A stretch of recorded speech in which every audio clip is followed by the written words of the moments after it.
2021க்கு பின்னர் அதுக்கப்புறம் வந்து அவர் சிறை செல்கிறார். அதுக்கப்புறம் இன்னொரு அமைச்சர் வருகிறார் இந்த துறை. இல்ல நான் இந்த துறையில நல்ல விளக்கமா சொல்லுங்க.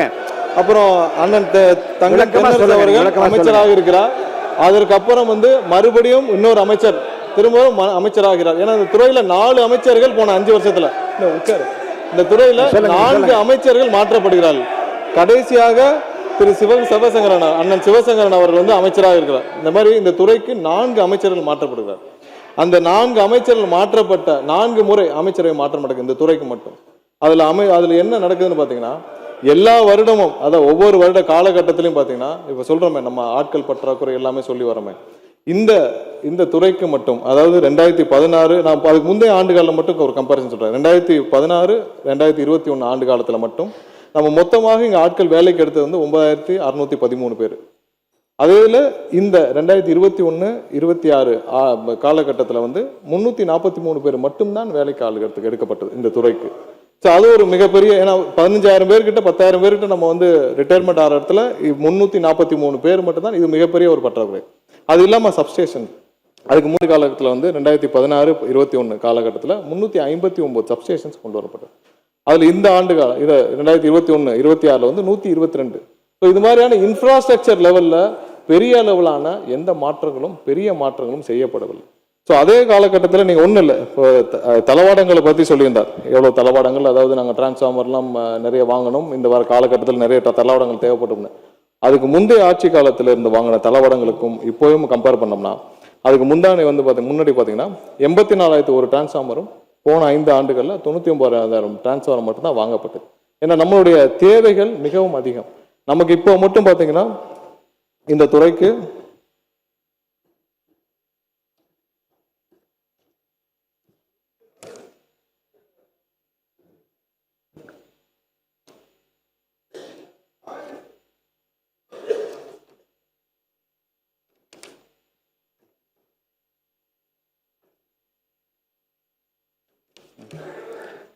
சுமார் 593 சப்ஸ்டேஷன்ஸ் நமக்கு உடனடியாக தேவைப்படுது. அதாவது இன்னைக்கு இருக்கிற பவரோடைய மேனேஜ்மெண்ட்டுக்கு தமிழ்நாடு முழுவதும் ஒரு 593 சப்ஸ்டேஷன் தேவைப்படுது.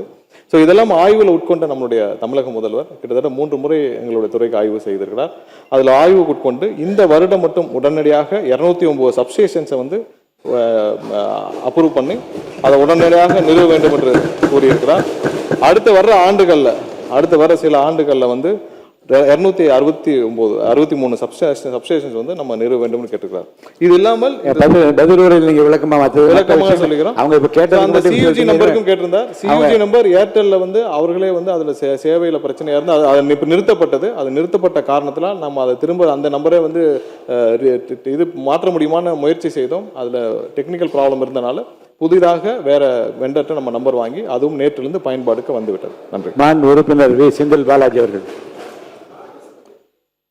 முன்னாள் அமைச்சர்.